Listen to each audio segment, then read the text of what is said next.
अब से कुछ ही समय पहले अमेरिका ने एक फैसला लिया है जिसे देखने के बाद पूरी दुनिया हैरान है, खासकर कि भारत और पाकिस्तान के लोग सबसे ज्यादा हैरान हैं। अमेरिका ने ऐसा किया तो किया कैसे और इसके पीछे अमेरिका की इंटेंशन क्या है, क्या कारण है इसका। और यह खबर इतनी ज्यादा शॉकिंग है कि इस पर अलग अलग थ्योरियां भी बननी शुरू हो गई हैं। कई लोगों का मानना है कि अमेरिका ने यह फैसला इसलिए लिया है क्योंकि उसे भारत की सिक्योरिटी की चिंता है। कई लोग ये कह रहे हैं कि उन्होंने यह फैसला इसलिए लिया है क्योंकि इसकी वजह से इजराइल को नुकसान हो सकता था। ऐसे में इजराइल को बचाने के लिए अमेरिका ने यह फैसला लिया है।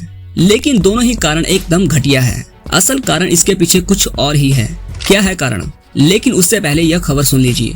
दोस्तों, जैसा कि आप देख सकते हैं, रिपोर्ट्स निकलकर सामने आई है कि अमेरिकी सरकार ने बहुत सारी चाइनीज कंपनियों के खिलाफ कठोर कार्रवाई करी है। उन पर अलग अलग प्रतिबंध लगाए गए हैं। इसके अलावा एक बेलारूस की कंपनी है, उसके खिलाफ भी कठोर सैंक्शंस यहाँ पर लगाए गए हैं। क्यों? दरअसल यह कंपनियां पाकिस्तान को मिसाइल टेक्नोलॉजी सप्लाई कर रही थी। पाकिस्तान अपने जो शाहीन मिसाइल के बेड़े को अपग्रेड कर रहा है, उसकी रेंज को लगातार बढ़ा रहा है। उसे रोकने के लिए अमेरिका ने कार्रवाई करी है, क्योंकि अमेरिका किसी भी हालत में यह नहीं चाहता कि पाकिस्तान लॉन्ग रेंज मिसाइल तैयार करे, यानी कि ऐसी मिसाइलें जिनकी रेंज 3000 किलोमीटर या उससे ज्यादा हो। अमेरिकी प्रशासन ने बताया है कि पाकिस्तान इस समय अपने शाहीन मिसाइल के बेड़े को अपग्रेड कर रहा है, उसकी रेंज को लगातार बढ़ा रहा है और उसमें चीन और बेलारूस उसकी मदद कर रहे थे।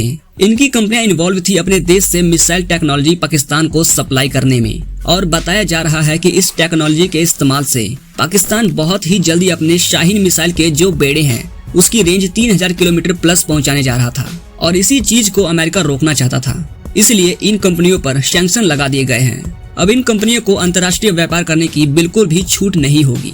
इनके तमाम लाइसेंस भी रद्द किए जाएंगे, जिसके बाद ये पाकिस्तान को किसी भी सूरत में मिसाइल टेक्नोलॉजी ट्रांसफर नहीं कर पाएंगे, ना ही मिसाइलों के पार्ट्स सप्लाई कर पाएंगे। और इसी वजह से इसे पाकिस्तान के लिए करारा झटका माना जा रहा है। और पूरी दुनिया के लोग हैरान भी हैं, क्योंकि वो पाकिस्तान जो इस वक्त अमेरिका के द्वारा चलाया जा रहा है, क्योंकि इनके जो पूर्व प्रधानमंत्री थे इमरान खान, उसे सत्ता से उतारकर जेल पहुंचाया अमेरिका ने, और हाल ही में जो नए प्रधानमंत्री सेलेक्ट हुए हैं उसे अमेरिका ने चुना है। तो यानी कि पूरी तरह से अमेरिका के कब्जे में है। पाकिस्तान अमेरिका की उंगलियों पर नाच रहा है, और उस पाकिस्तान पर इतनी बड़ी कार्रवाई करना चौंकाने वाली खबर है। इसलिए भारत के कुछ लोग भी कंफ्यूज हैं। अमेरिका ने उस पाकिस्तानी सेना के खिलाफ इतनी कठोर कार्रवाई क्यों करी, जो कि पूरी तरह से अमेरिका के इशारों पर फिलहाल चल रही है। ऐसा करने की अमेरिका को जरूरत क्या थी? दरअसल इसके पीछे कई अलग अलग कारण दिए जा रहे हैं। कई लोग कह रहे हैं कि इतनी रेंज की मिसाइलें अगर पाकिस्तान बना लेता तो इससे वह सीधे तौर पर इजराइल को चुनौती दे सकता था, जो अमेरिका नहीं चाहता। तो आपको बता दूं, यह कारण नहीं है। कई लोग यह भी कह रहे हैं कि इसकी मदद से पाकिस्तान पूरे भारत को मिसाइल रेंज में ले लेता। भारत के किसी भी हिस्से में मिसाइलों से हमला करने की क्षमता पाकिस्तान के पास आ जाती, और अमेरिका ये नहीं चाहता था। इसलिए अमेरिका ने यह कार्रवाई करी है भारत की सुरक्षा को ध्यान में रखते हुए। तो आपको बता दूं, यह भी कारण नहीं है, क्योंकि पाकिस्तान के पास जो शाहीन 2 और 3 हैं, वो ऑलरेडी पूरे भारत को कवर करती हैं। और यह बात पाकिस्तान और अमेरिका के एक्सपर्ट्स कहते हैं कि पाकिस्तान के पास जो ऑलरेडी एग्जिस्टिंग मिसाइल बेड़ा है, वह भारत के किसी भी क्षेत्र में हमला कर सकता है। आपके क्या विचार हैं इस मुद्दे के बारे में? अपने विचार हमें कमेंट बॉक्स में जरूर बताइएगा, और ऐसी ही जानकारी पाते रहने के लिए हमारे चैनल को सब्सक्राइब करके बेल आइकन को दबा दीजिए।